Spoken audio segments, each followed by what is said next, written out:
We're lucky to have this next guy. He's been on Conan Bryant a couple of times. He's making his Chatterbox premiere. He's a national headliner, and we have him in fucking Covina tonight. Can you please give it up for the Jesus and Mr. John Roy? Steve Hernandez, how about it?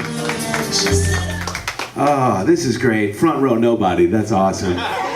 This is the only form of entertainment where these are considered the worst seats in the house. You don't call it Ticketmaster. What do you guys have left for Drake? We have the front row. Fuck that. What do you have in the parking lot?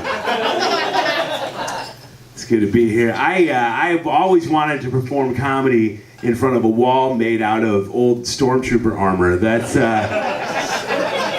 doesn't this look like the memorial that the architect made for the Empire after the Death Star blew up? Like, just never forget, right? Like, just like, it's abstract, but it still lets you know a lot of good people died. Or bad people, I guess. I guess the stormtroopers are bad. But the black dude, he was good. He just, you know, he was born into being a stormtrooper. Like, what could he do, you know? It's caught in the system, you know? I had a good flights back to LA. I live in LA. I traveled to do stand-up. Last flight I had was weird, though. There was a medical emergency on the plane. And the guy ended up totally fine. But there was a really tense moment where the flight attendant got on the PA and she was like, "Are there any doctors on the plane?" And I was like, "Not flying Spirit, there's not." "You're on the wrong airline for your doctor hunt. It's $30 extra to get a co-pilot on a Spirit flight." And I immediately felt bad for Spirit flight attendants, because there's never any doctors. But if they were like, "Are there any DJs or people taking real estate classes?" There would have been a mob scene on that plane. If they're like, "It's an emergency, is anyone driving both Uber and Lyft?" They could have held tryouts.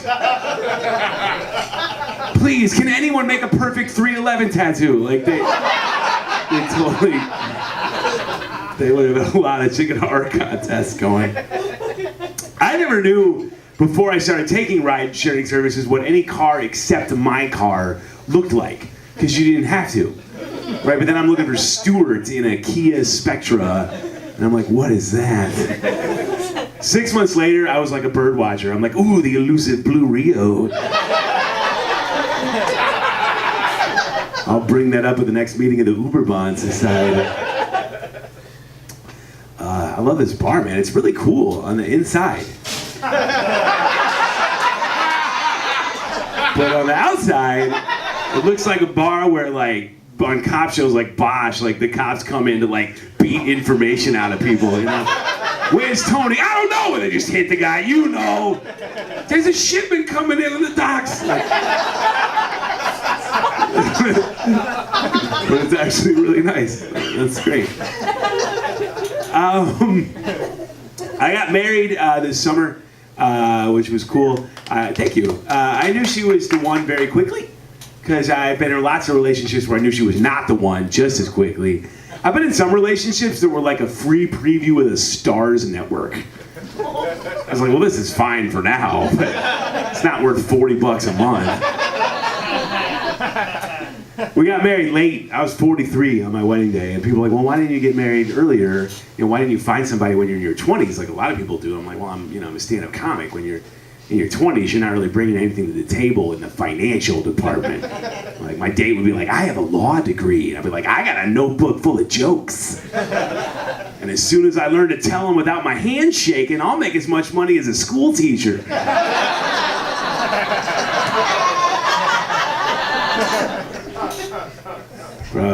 We didn't really realize that we were having an old people wedding, you know? Like, I think everyone in their head is whatever age that they were the coolest forever. Like, that's how you think of yourself until you say some shit and you're like, oh no, I'm old. We were planning the wedding and my wife goes, "We need to tell our friends that my mom is gonna have her pool open till midnight so they don't get drunk and try to break into the hotel pool." And I was like, our friends are 40. They don't break into their own homes when they're locked out. They wait quietly for the locksmith. You need to tell them your mom has coffee so they don't go to bed at 11. We stayed in Airbnbs for our honeymoon. We were in Ireland, and Airbnbs are usually better than hotels because they're nicer, they're cheaper too. But sometimes the person who rented you the Airbnb is still there the whole time you're there in the other part of the house. That should be a separate website for people who are okay with that thing, like kind of creepy B&B, you know?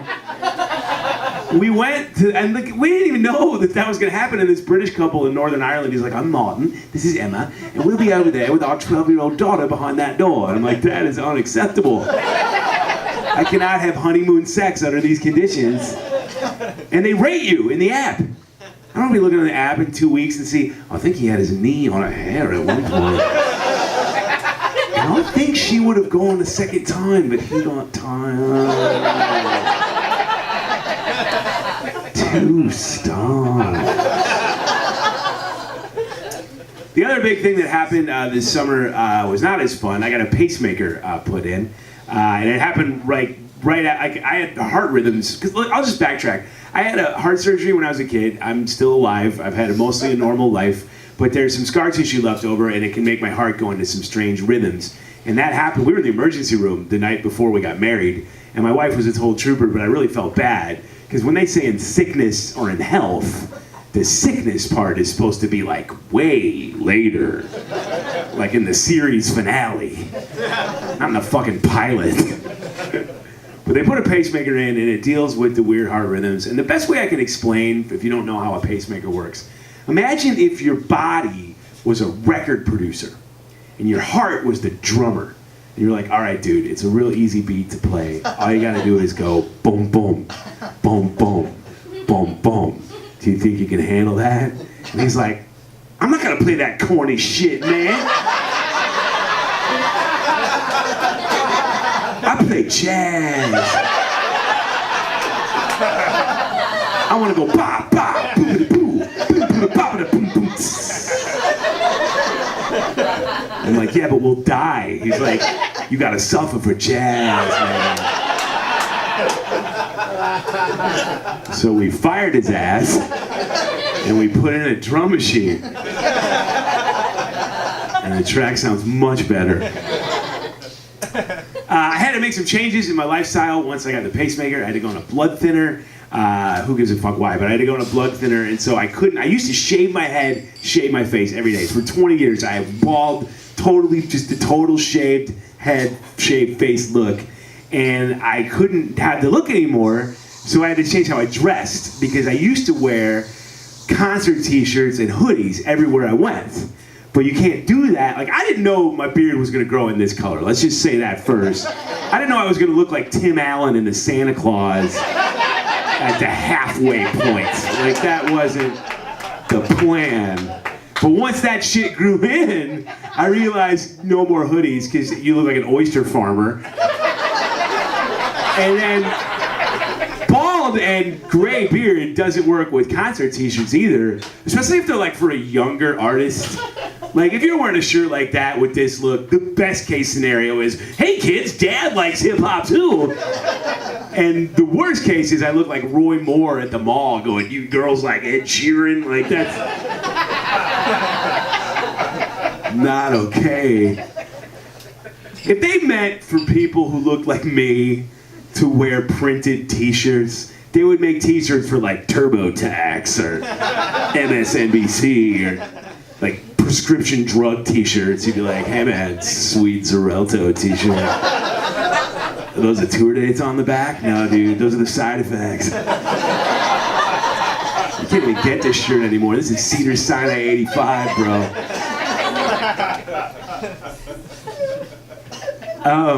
I like living in Los Angeles. It's very diverse, which is good, because I'm from Chicago, which is very segregated. Like, you know where you are. Like, there's a train station called Roosevelt, and when the train going north pulls into Roosevelt, there are no white people on that train. 6 stops later, you could lead a Coldplay sing-along. And everyone would nail it. And not just clocks, either. Like, deep cuts. Milo Xyloto up in that train. So I love Los Angeles, where it's just ridiculously diverse. I mean, like my wife and I were the only white people in our row at Ira Glass. Like that's impressive, you know? Like things that are not diverse anywhere else are diverse in LA. Like heavy metal concerts. Like I knew shit was crazy when Mastodon played the Palladium and the whole line was Mexican dudes and Japanese teenagers. I was like, wow, it's incredible. And it's like somebody planned it. Like you're at the Laugh Factory on a Thursday in Hollywood. The audience is literally 10 white people, 10 Hispanics, 10 black people, 10 Asians.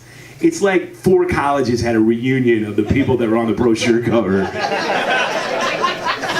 It's amazing. And I appreciate it because I go on the road. I got to go to places that aren't diverse at all. Like Cedar Rapids, Iowa, and Des Moines, Iowa, and pretty much everywhere in Iowa. And I don't feel comfortable there. And it's not because I don't feel comfortable around white people. Obviously, I'm white. I know I'm white. I'm not Rachel Dolezal. Like, I know I'm a white man. And I'm not just white. Like, I'm not fooling anybody. I am super bad on Blu-ray. Like, this white runs deep. I know why the Lyft driver switches to the Killers when I get in the car. I get it. I just don't feel comfortable in cities where all the white people moved to that city so they wouldn't be around anybody that wasn't white. Like, those white people freak me out.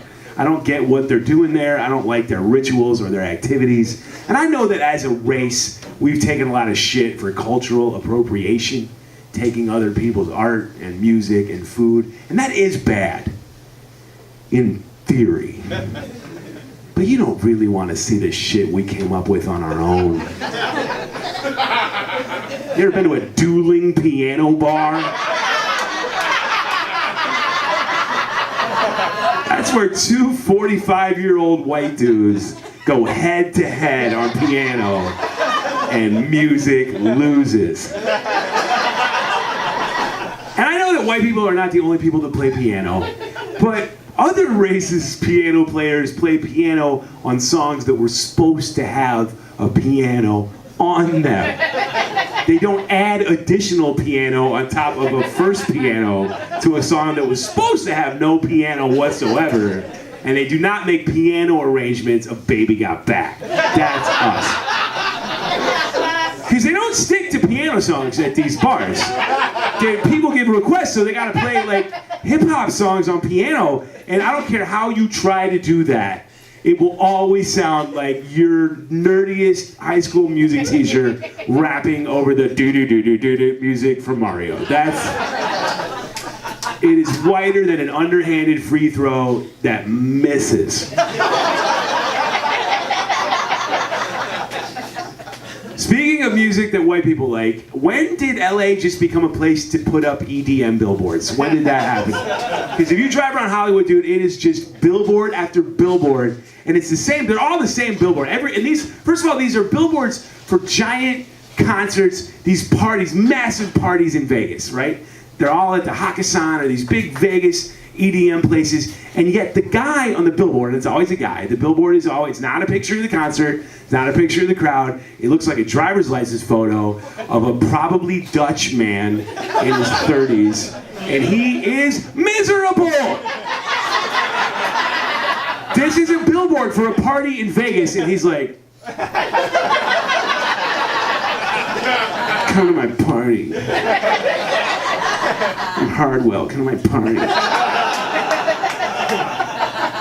Why is he miserable? It looks like they just told him he's going to amputate his hand. He's like, no, cut it off, I don't care. Come to my party. Meanwhile, across the street on the billboard right next to it is a personal injury lawyer who looks like he's in Vegas. He's like, yeah! The whole family? Fuck yeah! Jackpot, motherfucker! EDM is very white, and that's weird because it used to be music that black people made. It was called house music. And then we started to make it, and we fucked it up so bad that the black people were like, you just take this, man. We don't want to do this anymore. But change the name. Could you change the name? Just change the name. The biggest group in EDM is a group called the Chain Smokers. And as far as I can tell, they are chain-smoking mayonnaise. This is the whitest group that's ever existed. Steely Dan is like, these guys are pretty white. They look like if Jared Kushner and Donald Trump Jr. got keyboards for Christmas. Like, but where the whiteness really shines is in the lyrics. You know there's that Kendrick Lamar song where he's wondering what would happen if his manager was shot by his father in a stick-up that really happened before he was born? Well, the worst thing that happens in a Chainsmokers song is that the girl bought a Range Rover that she might not be able to make the payments on. They're writing songs about Kelly's Blue Book. And like, I know like white people write songs and they sound white, that's not weird, but these guys are like 90s cartoon movie villain white. Like they're like if Shooter McGavin had a band. Like their second single is even whiter than the fucking Range Rover song. The second Chainsmokers single, this is the first line of that song for real. He goes, "We were staying in Paris already, alienating half the world. They can't afford to go there." Second line is even whiter than the first line, and it's white in two different ways. Here's a second line. "To hide from your parents." What? Because that's what you're afraid of, I guess, if you're not afraid of your neighborhood or the government or the police. You're like, well, we can be afraid of mom. And in order to hide from their parents, they have to go to Paris. That means these parents have global reach. These are like Elon Musk's kids writing this song. They're like, "Oh, darling, remember we tried hiding in the Hamptons and it didn't do. Only Paris can work. Daddy's coming, please, hurry. Get in the Range Rover. I only have one more month and I can pay this off." It is whiter than an underhanded free throw that misses through a Snapchat filter from Starbucks in Utah. I'm John Roy. Enjoy the rest of your show.